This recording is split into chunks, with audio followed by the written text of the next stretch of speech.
Well, good morning. I'm Sergeant Joe Hovis with the South Carolina Highway Patrol. I am in community relations and recruiting.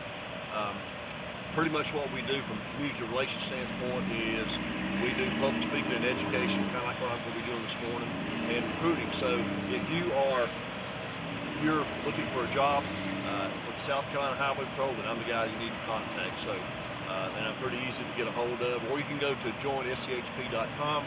I've been speaking with Jason on Facebook, and he wanted me to come up and talk a little bit this morning about seatbelts. So let's start right into it. So in the state of South Carolina, over the last 3 years, we're going to have about 3,000 people that have died in car crashes here in our state. About 50% of those people who died in those crashes had access to seatbelts and chose not to wear them.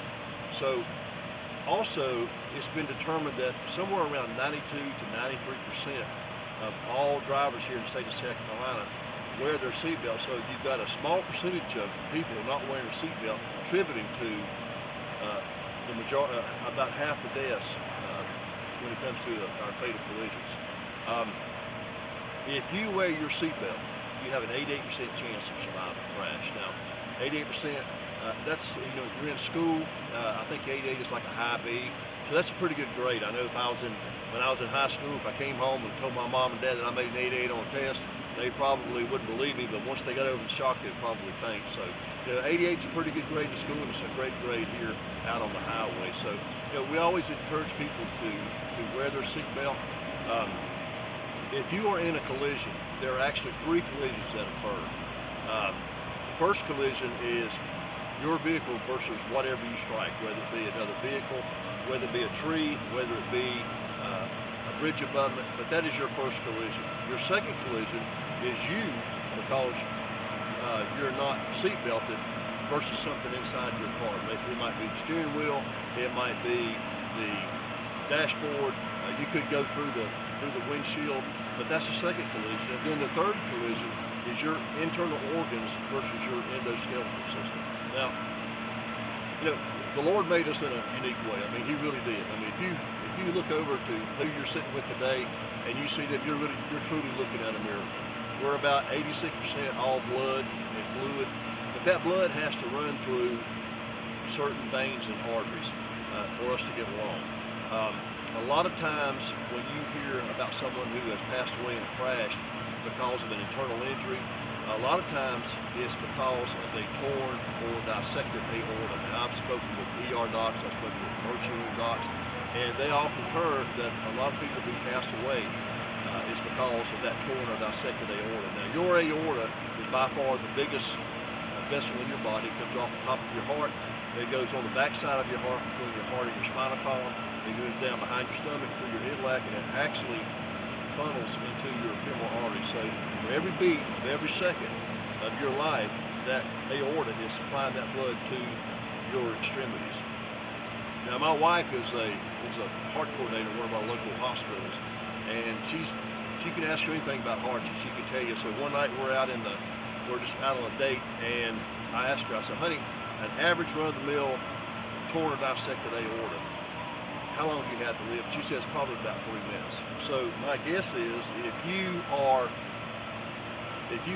going down the road and you hop a ditch, you hit a tree, and you're knocked out, and someone sees it, and they pick up the phone and call 911, and they dispatch fire or EMS, or maybe even, and probably the South Carolina Highway Patrol to come to your aid. My guess is by the time that we've been dispatched and we put our car in drive to come to your aid, you have probably passed away. So that's a good reason to wear your seatbelt. People always ask me, when if I pull them over, and I say the reason I pull you over is because I'm not wearing a seatbelt. A lot of people get mad about that. Now, it's a $25 charge or fine if you're caught not wearing your seatbelt. In other states, it's a little more. I have a son that's in the Navy. In California, I think the seatbelt fine out there was like $450. And he says, well, everybody wears a seatbelt out here. Well, again, if $450 or $25 here in the state of South Carolina or human life, I mean, you can't put a price tag on it. Let's talk a little bit about physics. So Newton's law of motion, there's 3 laws of motion, And we're going to apply them a little bit this morning to what happens when you're in a wreck. So Newton's first law of motion says anything that's in motion remains in motion unless it's opposed by an opposite force. So pretty much what that means is if I took a golf ball and I rolled it down through on this asphalt pavement, it's going to roll and roll and roll and roll, and it's finally going to stop because of friction, unless it's hit by something else. If I throw it up in the air, it comes down because of gravity. But if I take it and I roll it and it hits the building over there, it is opposed by an opposite force, and it stops.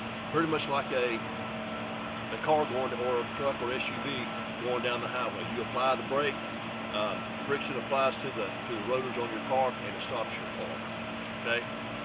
We're going to skip over the second law and go to the third law that says for every action there's an equal and opposite reaction. Well, what does that mean in a car crash? Well, most people don't know this, but when you're going down the road and say you have a head-on collision, okay, you have a head-on collision and you hit someone, your first motion is going to be forward. But all that energy, all that kinetic energy has to go somewhere. So after you make that first initial movement forward, at the first part of your crash, just as equally and just as violently, not only do you go forward, but you always go back. You also come backwards. So you're sloshing around on the inside. It could be your heart versus your sternum, your lungs versus your rib cage. It could be the soft tissue of your brain that strikes the inside of your skull. But all those internal organs against your endoskeletal system, and that's what's going on. But all that energy has to go somewhere. So you're going to have at least two violent motions, forward and backwards, side to side. But that, like I said, that energy has to go somewhere. Now, the second law is an equation, and it's F equals m times a. So what is that? So that means force equals mass times acceleration. So in a car crash, let's just say you're going down the road, and let's just say you weigh 100 pounds, just for simple math. You weigh 100 pounds and you're going down the road and you're going 50 miles per hour and you hit a tree at 50 miles per hour. Well, what that means is at the point of the collision, at the time of the collision, even though you weigh 100 pounds, it is as if you weigh 5,000 pounds. So it's 50 miles per hour times 100 pounds equals 5,000 pounds. And that's where we get that formula from. Now, I weigh about 210 pounds, so if I strike a tree at 200 pounds, I weigh 10,000 pounds as a change, according to Newton's law of motion. So, and that's what you get into when you're not wearing your seatbelt. And it all can be solved by wearing your seatbelt. Another problem that we have is some people will put their seatbelt on, but they have passengers that do not. Now, I've seen collisions where people have been killed in a collision and they had a passenger that was not restrained, and when they were in a violent crash and rollover, and the person that was not restrained went back and forth like a pinball inside of a car, and his skull struck their skull, and they were both dead at the scene. So when you have someone in your car, make sure that they are properly restrained. Don't move that car until you make them put that seatbelt on. A lot of times this applies to teenagers. There's a lot of peer pressure when it comes to teenagers, and it's been proven that most kids that grow up now, they are fully aware of being restrained. I mean, from the time that they can remember, they were rear facing, then forward facing, then they had a booster seat, and then they sit in the back seat, and they always had that seatbelt on. And it's been proven that for the most part, when those kids get into a car, the first thing they do is go put your seatbelt on. Where the problem comes into is that if they get into a car with another teenager or several teenagers that are not wearing their seatbelt, then they won't put theirs on either, and that's a problem. And we've had several collisions here in the last few years involving teenagers where they didn't wear their seatbelt, and they lost their life because they didn't have that seatbelt on. Remember, you have an 88% chance of surviving that crash. Also, if you don't have your seatbelt on and you're going down the road, and let's just say you're in a rollover, without your seatbelt on, you have about a 94% chance of being ejected. 94% chance. So let's just say you're going down the road and you're in a rollover and you get ejected and you land into a nice soft spot, say a grassy spot, okay, and you survive being ejected. But if the car is rolling this way and you're ejected that way, and you land in a soft spot and you survive that ejection, and you look up, the first thing you see is a car. It's probably going to roll over the top of you, and that's where a lot of people get killed by being ejected, because you get rolled over by the car that you're driving. And again, we're talking about some physics, but 200-pound guy versus a 3,600-pound car or a 4,500-pound truck. I mean, do the math. You're just not going to win that battle. So, it's really a thing of common sense. Make sure that you're restrained. Make sure that your passengers are restrained. It's really a thing in South Carolina that is caused by a small group of people not wearing their seatbelt. When I stop people not wearing their seatbelt, where you headed to? Well, I just live around the corner. And a lot of people that are in collisions, they have a collision within 3 miles of their home. About 75% of their collisions are 3 miles from their home. And or and sometimes they'll wear a seatbelt, or they get near their home and then they'll take it off because they're comfortable about the area that they're in, that they're traveling to their home. And I remember one collision. This has been maybe 5, 6, 7 years ago. A man and his wife are going down the road, and they're within sight of their home, and so he pops the seatbelt off. A deer runs out in front of his car. He runs off into a ditch, and he's ejected, and he's killed. And he was probably 300-400 yards from his home. So, always wear your seatbelt. There's not too short of a distance not to ever wear your seatbelt. If you're in a mall, and let's just say you're at Dillard's, and you're going to go around the other side of the mall on private property to Sears or something like that, or Belch or whatever, make sure you put your seatbelt on, and make sure that you and your passengers are all restrained and done properly. Now, when you put your seatbelt on, that doesn't mean take the shoulder strap and put it up underneath the arm. Okay, people ask me all the time, can I do that? Can I not wear the shoulder strain over my shoulder?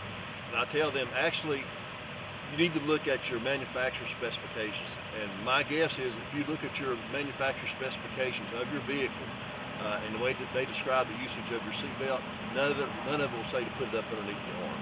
Okay, that shoulder strap is very, very important. You need to have it on, especially when you're on a head-on crash, or any crash. But it keeps you from that initial impact. You've got the airbags helping you out, and that's the reason you have such a the technology that we have today. You have such a better chance of surviving a crash if you have that seatbelt on. So that's pretty much it about seatbelts. Do you have any questions, Jason, about seatbelts or No, sir. anything related to that?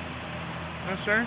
I know that you had asked earlier about a couple of our troopers that was involved in a hit and run a couple of weeks ago when they were conducting a stop. One is at home. He actually was treated and released the same evening. The other one, Trooper Kugler, he's still in the hospital. He's in intensive care, and so he's working out on. He is recovering, but all we can say for that right is to make sure that you and your families pray for Trooper Kugler as he continues to recover. Okay. Anything else? No, that's covered. Thank you. All right. Thank you for having me.